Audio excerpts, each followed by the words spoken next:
What up guys, welcome back to my fish story. Today we've got a nice cool little project that anyone could do. It is a 9 litre beta tank. So I've had betas before, had multiple tank setups with betas, different styles, blah blah blah, but I've got a little office in the corner and I decided that I want a nice little tank, easy to maintain. So first off I'm going to show you what's in the box, how to set it up, how to pimp the filter up better. Alright, let's go, let's see what's inside. Alright guys, so let's look inside the box. So we have just a note. I did just break my tripod just as I was setting it up to film this, so this is a little bit shakier, moving around than normal. I'm sorry, I have another one coming soon.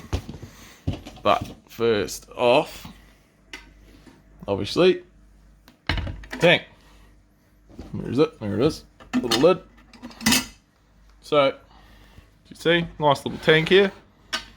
Nice size for a beta, just a beta. Would never recommend putting anything else in this tank.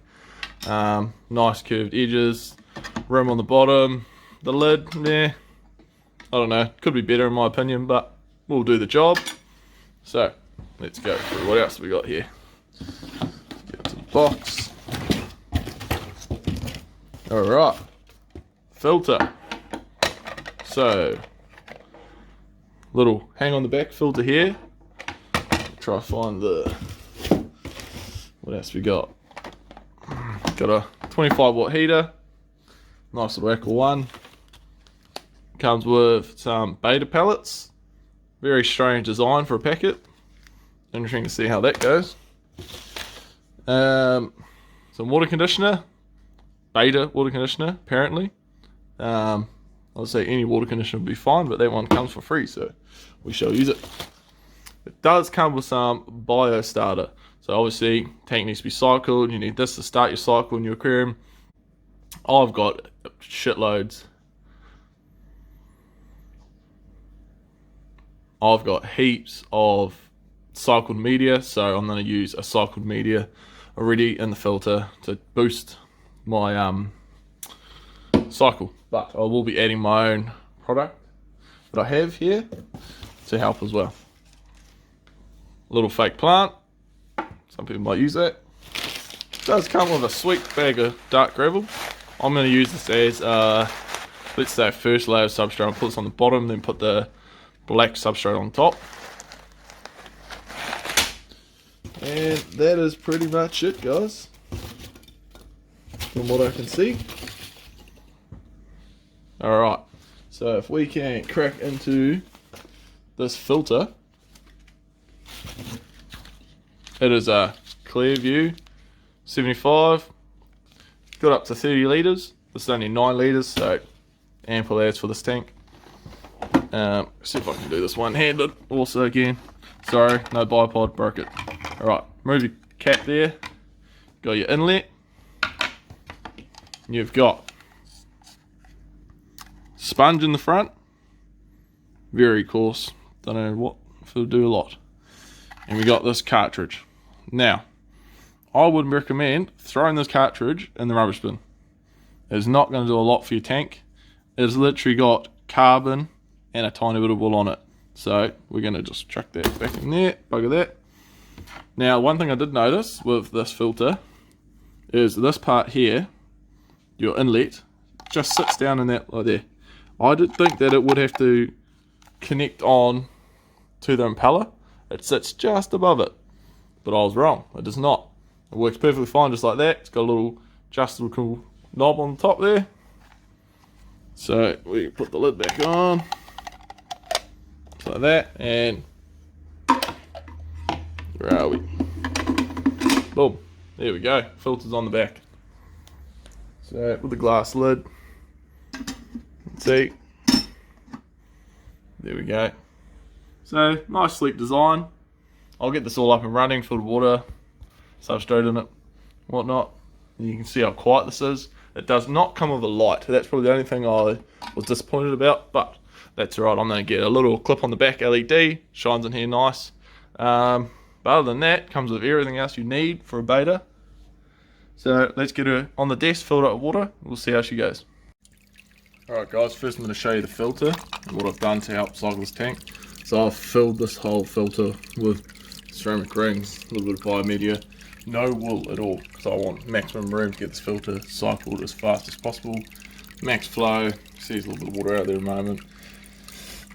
And what you can see if you look down here is that I've dropped some of the media in there. That doesn't matter, I'm just going to bury it, to be honest. There's a mix of black sand and the rocks that come with the tank. So we're going to flatten it all out, make it look nice, and then add some plants. Okay, so another little thing that I got is this light here. You can see that. It's a little clip-on light. It was like $5 or something. A little 6-watt thing. So on the back of the tank, like that. And you'll see, turn it on. There we go. Got a nice bright tank now. So first thing we'll do, try not to murk this up too much. But I kind of want to mix between the rocks and the sand. I'm going to leave that media in there. That media's been in there since I set the tank up. I'm videoing this in 2 parts, so this is about a week since I've had the tank set up because we've been in lockdown. I want it to wait so I can get some nice plants and stuff. So now that we've got it how I want it to look, first plant I'm going to add is some nice hair grass. So what I'm going to do with this, because obviously way too long, we're going to take scissors, I reckon about there, we're going to cut that off just like that. There we go. Now I'm going to break this up into different pieces because way too much bunched together for what we need. Now you can go buy your fancy tweezers and whatnot, but I have found in the past that you can do it yourself with your fingers. Does the job. You can buy those nice things, but I wouldn't really waste your money, especially if you're just getting a little tank like this. So we're just going to shove this back here. So the substrate is about, I'm going to say, it's probably as thick as the tank's 30-40 mil. Thick enough for this nice grass to grow. I'll push that in there, and what this grass will do is over time sprout runners, and those runners will just start popping up everywhere, and that will make hopefully a nice carpet. So that is what we want. So I've got another clump of this behind me here that I'm going to trim in a second, and this stuff's good. I've had this before in my tanks, spreads quite well, and this is going to be the low tech, no CO2, no fertilizer, just your little light. Now the tank's going to go very murky, that's right. Got another bit here. What I might do with this one, just go even shorter.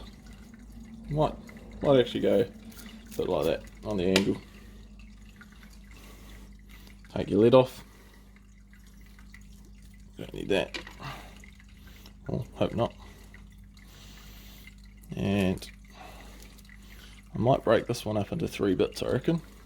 So, gotta kind of like a bloody fishing line, untangle it a little bit, pull it apart. You can get a couple bits like that, another bit like that. I'll get one more, I reckon. So I like using the top grass like this because it gives it a nice green natural feel, and with a little tank like this they are prone to crashing and doing weird things. I've had weird things happen with tanks before, algae blooms, and I found that if you have plants, it just helps amazingly to keep your tank nice and cycled, keep your nitrates down, keep your fish happy. That's what we all want. Another bit over here. Push it down in there, push some bloody sand and rocks on it. Pretty easy. All those long bits, not going to worry about. I'll let this root in, then I'll get in there with some scissors and trim it up. Another bit in the middle.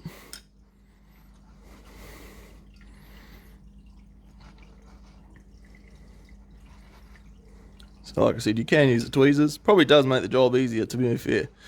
I couldn't justify forking out the $60 for a 4-piece set that I probably won't use very much.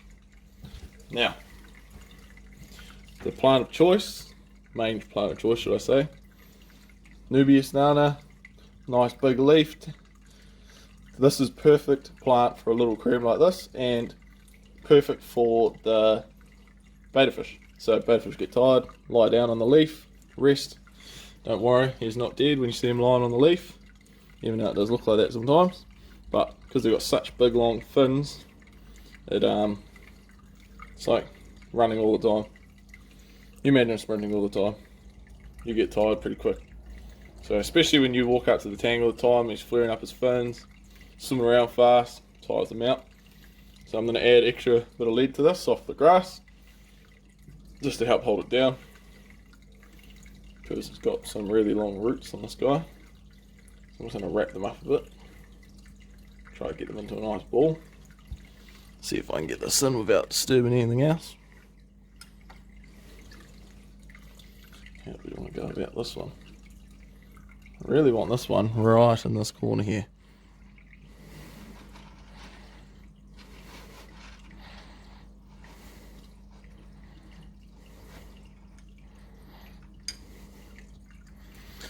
Being stubborn, it's alright. Right down in there. Pull some of these rocks back onto it.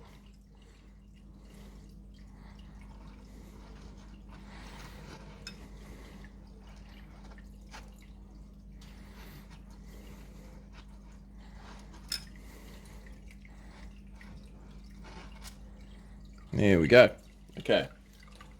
So I'm going to give this about an hour to settle, and I'll fill it back up. I might do a water change actually, and I'll show you it when it was nice and clear. You can see what the final product's like. Alright, so done about 40% water change, and now you can start and see what I'm talking about. So got a bit of a taller grass at the back, shorter bits at the front, and my Nubius nana here. So this is going to grow up nice leafy plant at the front. Try to keep it a bit tame though. Might move it back at the later stage, but this grass I'm going to keep quite low at the front. Fish have still got ample room to swim, and yeah, that's pretty much it. The tank is pretty much cycled. I use cycled media, so that is a tip. If you have another tank or a sump and you can use cycled media, then use it. But I still keep it going. Add your stability, your prime for a couple of weeks or a week or two. Test it daily. I'm about 2 days off, and so the fish I'm getting is, I'm pretty sure, hopefully, if my supplier is being nice, I'll be getting a koi half moon betta. So that'll be cool. That'll be an awesome looking fish. So there you go, there's a bit of a side view. So this little bit here, this is essential for having a planted tank, is your, I call it like a pre-filter. So that you can already see how much stuff that's stopped just within the last 20 minutes or so. So that's only just because we planted it, and we planted the stuff, the grass, and there's a lot of stuff coming off it, but that's alright. So look, see what I mean? I like kind of mix my substrates. I don't really like having just one substrate. And once again, what I've done as well, added just a little bit of foam on top there, help clean the tank up, clear the water up a bit. It's nearly clear. Probably another hour will be good. Once again, a little light, $5 or something like that, pretty cheap. So I'll put another video update when I get my fish, but for now, that's it for my fish diaries. Hope you guys enjoyed this little betta cube setup. I've got another video coming out soon. I've picked up another fish tank, so 6 tanks now. And it's kind of going to be a redo. I'm going to do showing you a few things about how to redo cabinets, silicone and stuff like that. Till then, and that's it today for my fish diaries. Thanks for watching.